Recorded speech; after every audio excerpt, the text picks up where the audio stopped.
Muri episode y'ubushize duherukana amasengero agiye mu cyaro, umugabo yarinjiye undi mugore, nanjye naragiye kubana na mama kwa sogokuru, ndetse nsigaye niga muri kaminuza. Muribuka kandi ko nababwiye ko nari ndi gushaka uburyo wa mwarimu asohokera mu buzima kuko numvaga nakimukunda.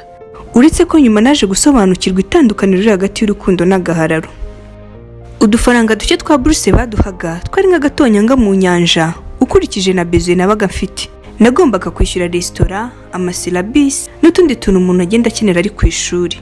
Urumva rero ugendeye kuri buruse gusa twabonaga ntibyavagamo pe. Nabonaga b'abakobwa inshuti zanjye bo ntacyo babura. Bakundaga kugura imyenda n'inkweto kandi bihenze. Icyambere bahoranaga amafaranga, bambaraga neza, yewe n'ibyo nambaraga nsohotse byabaga ari ibyabo babaga banije. Biyitaga ngo ni ba boss ladies. Umukobwa umwe muri bo witwaga Fifi yaje kumuza n'umugabo muri Ghana.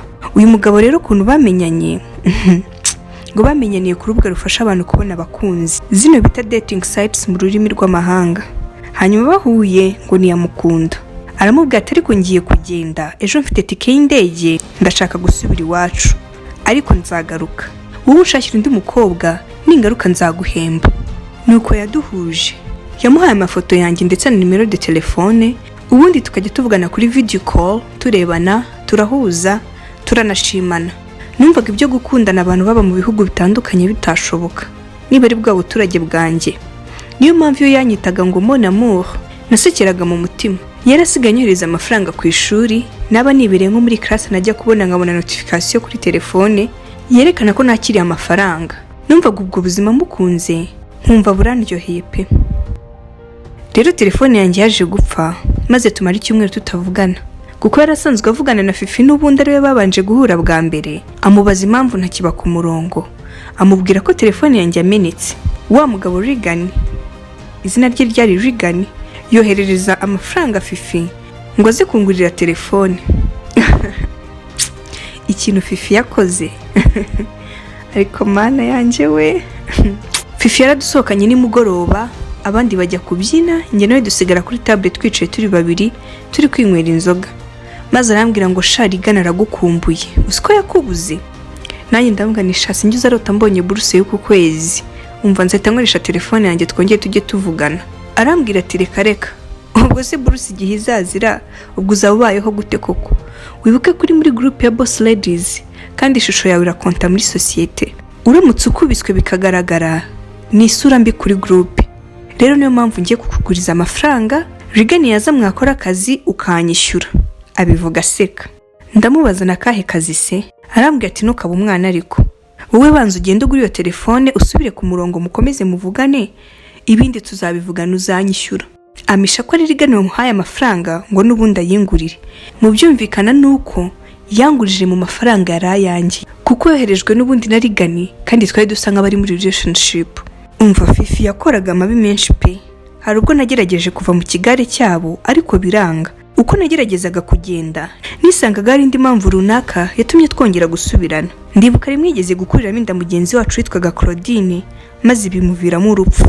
Ntababeshya icyo gihe nagize ubwoba nushaka kubyumva. Wumve ko byatumye tunashwana, n'abandi muri groupe barabimenya ko dufitanye ikibazo na Fifi. Rimwe ndicara mbona ibyo bintu shwa nanjye kunkoraho. Nibwo negerese pe wacu muguza amafaranga, yari umuntu uhorana amafaranga ko yagiraga akazi. Mpitamo kujya kwikodeshereza geto yanjye. Umva nyimara kugenda, Fifi yanyoheje abarara be, barankubise bya hatari. Mbaza ngo banzizaga iki? Fifi we man, iyo nibutse Fifi. Bankubitaga bambwira ko ninibeshya nkavuga ko Fifi ari we hayi binini Claudine, ko bazagaruka bakandangiza, umurambo wanjye bakawujugunya mu mazi, cyane ko twe twegeranye n'umugezi. Umva abo bahungu banteye ubwoba ku buryo udashobora kubyumva. Nenabwiye Fifi ko polisi niramuka ije kumbaza nzayibwiza ukuri uko byagenze, ariko kubera ngo ninakubiswe barankubise mva kwizima, nemera kujya ku ruhande rumwe na Fifi. Abo bahungu bamaze gusohoka, Fifi yamamagaye kuri telefone. Arambwira ngo Ana, ugomba kumenya ko nta muntu n'umwe ashatse kundwanya ngo agire amahoro nibura inshuro imwe. Arambwira ngo naragukoze, ninjye wakubatse ngugira Ana w'umusirimu, ngukuramo ubuturage bw'iwanyu mu cyaro, ngushyira ku itara none uraka. So ugomba kunyumvira ukamenya umwanya wawe. Umva uzi ko izo nkoni nazirwaye iminsi 3 nasohoka. Cyakoze ku rundi ruhande Fifi yari umwana mwiza. Yajyaga yohereza umukozi wadukoreraga tukibana, akanzanira ibiryo n'amata, ubundi akankorera amasuku akitahira. ikindi yari yarambujije kugira umuntu nsura atabinyemereye, mbese nari meze nk'umucakara we. Muri icyo gihe cyose nubwo nanywaga inzoga nkakora n'ibindi bitandukanye, nari nararyamana n'umuhungu na rimwe, ariko Fifi ntiyari abizi. Ibiruhuko byarageze ndataha, maze icyumweru mu rugo ndavuga ni reka njye gusuhuza wa mwarimu, ariko ikintu cyantangaje ni ukuntu nasanze yarahindutse ku buryo bugaragara pe. Yego sinamukundaga, ariko nanone numvaga atari umuntu wo gutakaza.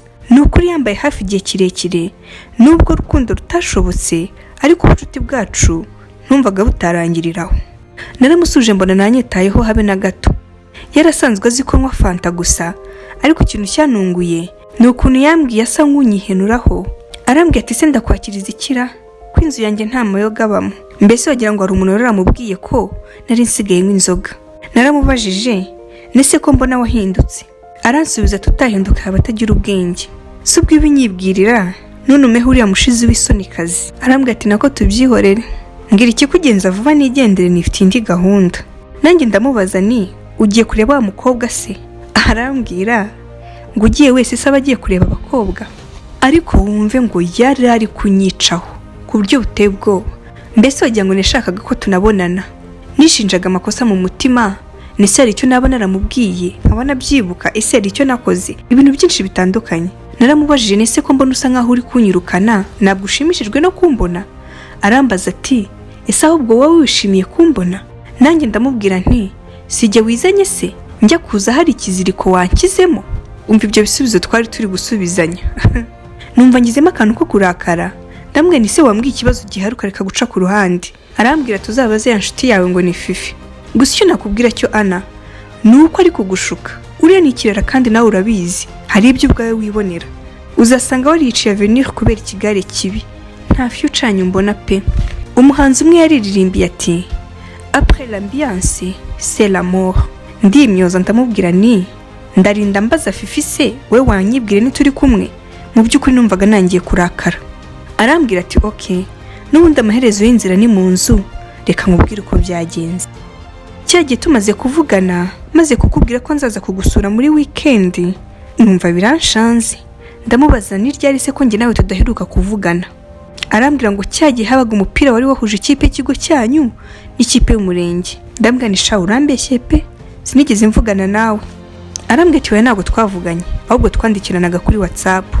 Ndambwira ni sha duheruka kuvugana kera pe no kuri WhatsApp. Nkura telefone mu ishakoshi mwereka chat twagiranye, kandi koko twaherukaga kuvugana kera nk'uko byagaragaraga. Ikintu cyanangaje ni ukuntu we yanyeretse muri telefone ye, ngasanga koko twarandikiranye, ndetse naranamusubizaga mu magambo y'urukundo. Nsanga naranamwemereye ngo azaze kunsura ubwo hazaba habaye match y'ikigo cyacu n'umurenge. Narikanze ngo mu kantu, ariko mu by'ukuri sinjye wari warabikoze pe. Nubwo naba nari naranyweye ngasinda, ntabwo nari kuyoberwa ko nabikoze. Ikindi sinari gusubira inyuma ngo nisibire message. Umuntu wa mbere nahise nkeka ni Fifi, kuko Fifi yakundaga kunca intege kuri uwo mwarimu.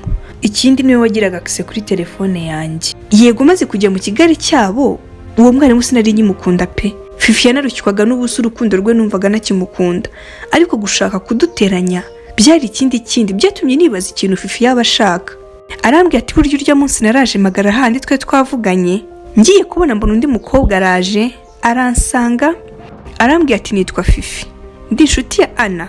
Rero Ana yakuntumyeho, yambwiye ngo mwibagirwe, ntuzongere kumutesha umutwe n'umunsi wa rimwe, ngo mwibagirwe burundu, ntuzingere wongera kumutekereza, wibagirwe ko mwahuye, ngo nimukiri ku rwego rumwe, yifitiye umufiance uba muri Ghana kandi ari hafi kuza, kandi ngo nashaka kuzaba gatotsi mu mubano wabo. Umwanya umutahurirwa umwiruka inyuma umuhamagara umutesha umutwe, genda izo mbaraga uzikoreshe ushaka umurimo wakubyarira inyungu, wikure mu bukene bwakubayeho karande. Ibi bintu abivuga yari afite ikiniga n'agahinda. Nakubeshye nanjye narababaye.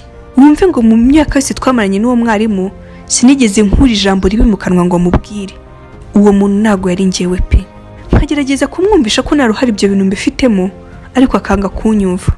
Yaranyegeranye yitegereza mu maso, amfata ku rutugu maze arambwira ati erega umuntu ni mugari, mwijwi rituje.